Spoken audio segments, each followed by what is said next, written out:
Hello guys, welcome to my YouTube channel Gaman study. अब हमारा topic रहने वाला है अमेरिकी राष्ट्रपति का चुनाव। इससे पिछले वीडियोस में हमने देख लिया है राजमुकुट एवं सम्राट की शक्तियाँ या उसमें अंतर, और उससे पीछे हमने देखा था अभिसमय किसे कहते हैं, अभिसमय से क्या तात्पर्य है, उसको देख लिया है। अब हम बात करते हैं अमेरिकी राष्ट्रपति का चुनाव किस तरह से होता है उसके बारे में। तो हम देखते हैं अमेरिकी राष्ट्रपति का चुनाव। ये अमेरिकी राष्ट्रपति का चुनाव किस तरह से होता है, तो शुरू करते हैं। संयुक्त राज्य अमेरिका में अध्यक्षात्मक प्रणाली है, यानी जो संयुक्त राज्य अमेरिका की जो चुनाव प्रक्रिया है वो अध्यक्षात्मक है ना। अमेरिकन संविधान की धारा 2 के अनुसार सभी कार्यकारिणी शक्तियां संयुक्त राज्य के राष्ट्रपति में निहित होती हैं, यानी जो भी कार्यकारिणी शक्तियां हैं, जो भी कार्य करने की शक्तियां हैं, वो सभी शक्तियां राष्ट्रपति के अंदर निहित हैं। तो अमेरिकी राष्ट्रपति का पद इस समय विश्व का सर्वाधिक शक्तिशाली पद है, यानी जो विश्व में राष्ट्रपति का पद होता है उन सभी में जो सर्वशक्तिशाली पद है वो राष्ट्रपति का है। कौन से का? अमेरिकी राष्ट्रपति का। तो ये बताइए, तो राष्ट्रपति का निर्वाचन 4 वर्ष के लिए होता है, यानी इसका जो कार्यकाल होता है वो केवल 4 वर्ष के लिए होता है। ये हो गई इसकी सामान्य सी बात। अब हम बात करते हैं इसकी योग्यता की कि राष्ट्रपति पद के लिए योग्यताएं क्या क्या चाहिए या क्या क्या उनमें योग्यताएं होनी चाहिए जो राष्ट्रपति के लिए चुनाव करना चाहिए। तो अनुच्छेद 2 भाग 1 के अंतर्गत ये बात लिखी गई है संविधान में कि राष्ट्रपति की क्या योग्यता है या कौन राष्ट्रपति बन सकता है। पहली विशेषता, यूएसए का जन्मजात नागरिक हो, यानी संयुक्त राज्य का जो भी राष्ट्रपति बनना चाहे वो हम जन्मजात नागरिक, यानी उसका जन्म है वो संयुक्त राज्य अमेरिका में हुआ होने के साथ साथ ही वह 14 वर्ष तक संयुक्त राज्य अमेरिका का निवासी हो। इसका मतलब समझिए कि पहली बात तो हो गई वो वहाँ पे जन्म लिया हो, दूसरी जब संयुक्त राज्य अमेरिका में जन्म ले लिया हो लेकिन दूसरे देश में जाकर रहने लग गया हो, है ना, लेकिन वो अमेरिका में आकर अगर चुनाव करना चाहे तो नहीं कर सकता, क्योंकि उसे 14 वर्ष तक वहाँ पर रहना चाहिए या वहाँ पर रहने का प्रूफ होना चाहिए कि वहाँ पर 14 वर्ष निवास किया हो। तो दूसरी बात ये हो गई। तीसरी विशेषता है कि आयु कम से कम 35 वर्ष होनी चाहिए। जो राष्ट्रपति के चुनाव की योग्यता में जो आयु दी गई है वो 35 वर्ष दी गई है। इसके अलावा उसमें वे योग्यताएं भी होनी चाहिए जो एक मतदाता के लिए आवश्यक होती हैं, यानी जो मतदाता होता है उसमें जो आवश्यकताएं होती हैं चुनाव के लिए वो आवश्यकताएं होनी चाहिए।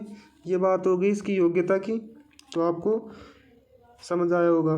अब हम बात करते हैं इसके चुनाव की कि राष्ट्रपति का चुनाव किस तरह से होता है।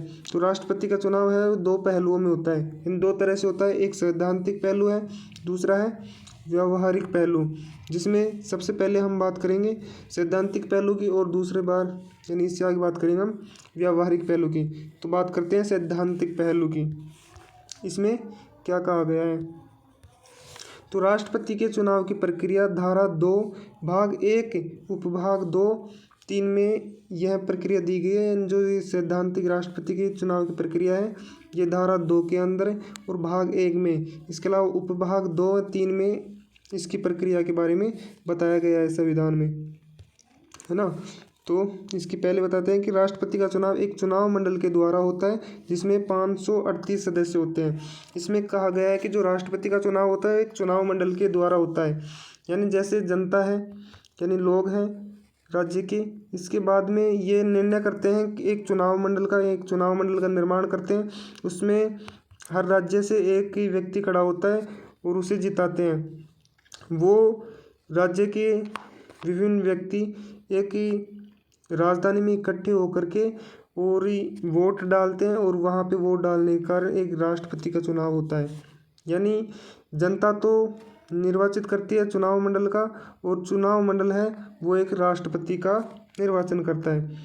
दोबारा समझिए कि जैसे यहाँ पे जनता है, मान लीजिए ये जनता है, इसके आगे और इस साइड में ये निर्वाचन करते हैं एक चुनाव मंडल का, है ना। यानी जनता है वो चुनाव मंडल का निर्वाचन करेगी। चुनाव मंडल में लोग सदस्य खड़े होंगे और उनमें जो जीतेगा वो ही ये राष्ट्रपति के चुनाव में भाग लेगा, यानी राष्ट्रपति के चुनाव करेगा। उसके बाद जब ये चुनाव मंडल है, ये चुनाव मंडल राष्ट्रपति का निर्वाचन करेगा, यानी राष्ट्रपति के लिए ये चुनाव मंडल ही वोट डालेगा, ना कि जनता यहाँ पे डायरेक्ट वोट कर। लेकिन होता तो जनता के द्वारा ही है इसका निर्वाचन, लेकिन अप्रत्यक्ष रूप से होता है। यानी यह सबसे पहले प्रत्यक्ष रूप से तो चुनाव मंडल को वोट देते हैं और अप्रत्यक्ष रूप से ये निर्वाचन करते हैं राष्ट्रपति का। तो आई होप समझ गए होंगे। तो देखा हमने पहली विशेषता क्या है, तो भाग 2 यानी राष्ट्रपति का चुनाव एक चुनाव मंडल के द्वारा होता है जिसमें 538 सदस्य होते हैं। दूसरा है राष्ट्रपति का चुनाव जनता द्वारा अप्रत्यक्ष रूप से, अभी हमने बात की थी कि जो राष्ट्रपति का चुनाव है वो अप्रत्यक्ष रूप से जनता द्वारा होता है। अप्रत्यक्ष का मतलब समझिए कि जनता द्वारा राष्ट्रपति का सीधे चुनाव नहीं किया जाता।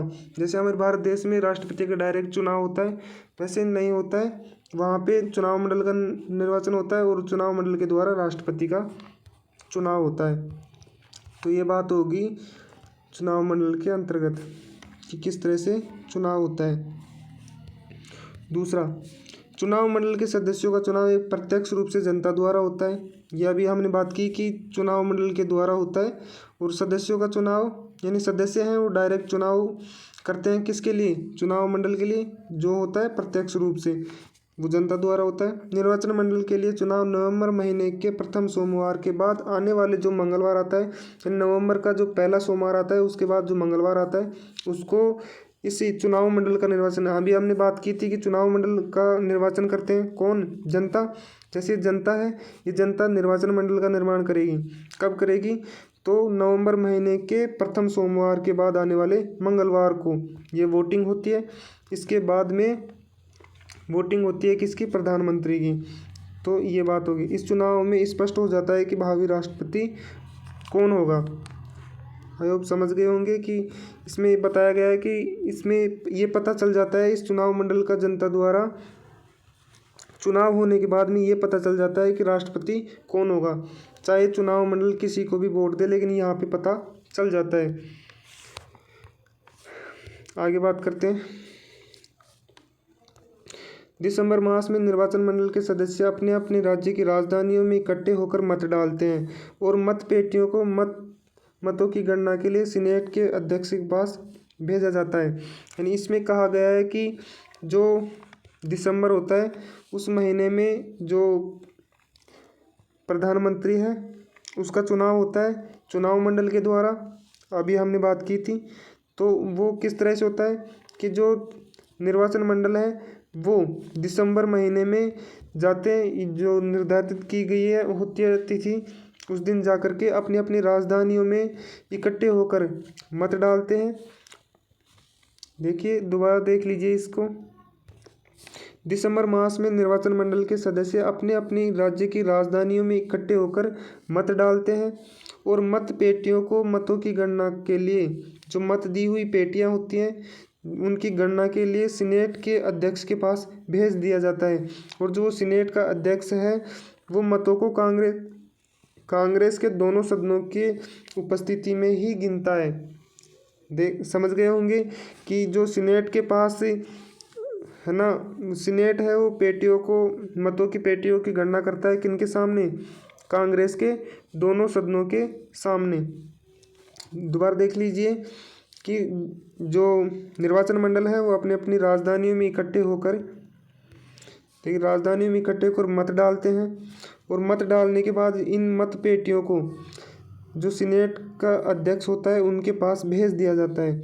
और वो सीनेट का अध्यक्ष है उन मत की कांग्रेस के दोनों सदनों की उपस्थिति में, यानी दोनों कांग्रेस के दोनों सदनों की उपस्थिति होती है और वहाँ पे इन वोटों को गिनता है। इसके बाद जिस उम्मीदवार को बहुमत प्राप्त हो जाता है वह विजयी घोषित हो जाता है। समझ गए होंगे कि सैद्धांतिक पहलू में कि किस तरह से वोटिंग होती है। इसके बाद जो व्यवहारिक पहलू है उसको देखते हैं। तो हम बात करते हैं अब व्यवहारिक पहलू की। सैद्धांतिक पहलू के बारे में आप समझ गए होंगे। नहीं समझे हो तो एक बार वीडियोस को दोबारा देख लीजिए, आपको और अच्छे से समझ आएगा। तो अब हम बात करते हैं व्यवहारिक पहलू की। उम्मीदवार का चुनाव, यानी व्यवहारिक पहलू में उम्मीदवार का चुनाव किस तरह से होता है। यहाँ दोनों मुख्य दलों के द्वारा राष्ट्रपति पद के लिए उम्मीदवारों को नामजद करने के लिए राष्ट्रपति सम्मेलन बुलाया जाता है। इसमें कहा गया है कि जो कांग्रेस के दोनों सदन हैं उन दोनों दलों को यहाँ पे बुलाया जाता है ना, और वहाँ पे नामजद किया जाता है, राष्ट्रपति के लिए नामजद किया जाता है, उनका नाम लिखा जाता है ना, जो प्राय जुलाई अथवा अगस्त में किसी महानगर में होते हैं। जुलाई अथवा अगस्त में किसी महानगर में इकट्ठे होकर ये सम्मेलन करते हैं, और वो सम्मेलन होता है उसमें जो सदस्यों की संख्या होती है वो होती है 1500 से 3000 तक। यहाँ पे प्रतिनिधि भाग लेते हैं। इसमें बहुमत के आधार पर उम्मीदवार का चयन किया जाता है, यानी राष्ट्रपति के जो कड़े होते हैं उनका चुनाव यहाँ पे किया जाता है। आगे देख लीजिए चुनाव अभियान किस तरह से होता है। तो चुनाव अभियान उम्मीदवारों को नामजद करने के बाद अभियान शुरू कर दिया जाता है। अभी हमने बात की थी कि उम्मीदवारों का चयन किस तरह से किया जाता है, यानी किसी राष्ट्रपति पद के लिए उम्मीदवारों को नामजद करने के लिए राष्ट्रपति सम्मेलन बुलाया जाता है, जो प्राय जुलाई अथवा अगस्त में किसी महानगर में होता है। इसी राष्ट्रीय सम्मेलन में 1500 से 3000 तक प्रतिनिधि भाग लेते हैं। इसमें बहुमत के आधार पर उम्मीदवारों का चयन किया जाता है। ये हो गया वहाँ पे चयन, और चयन होने के बाद में ये लोग हैं वो चुनाव अभियान शुरू कर दिया जाता है। इसके बाद में करेंगे तीसरा, निर्वाचन मंडल का चुनाव किस तरह से होता है। तो राष्ट्रपति का चुनाव लीप के साल में होता है। राष्ट्रपति का जो चुनाव होता है वो लीप के साल में होता है। दूसरा, नवंबर महीने के प्रथम मंगलवार या सरकार निश्चित करे उस दिन होता है, यानी नवंबर महीने के प्रथम मंगलवार या निश्चित करे उस दिन ये वोटिंग होती है। इसके बाद में जो ये उम्मीदवार होते हैं वो 18 वर्ष की आयु का प्रत्येक नागरिक मतदान करता है, यानी 18 वर्ष की आयु प्राप्त हो वहीं यह मतदान करता है। आगे देखते हैं निर्वाचन मंडल और राष्ट्रपति का चुनाव। यह चुनाव निर्वाचन मंडल द्वारा किसी महीने के दूसरे बुधवार को अपने अपने राज्यों की राजधानियों में इकट्ठे होकर किया जाता है।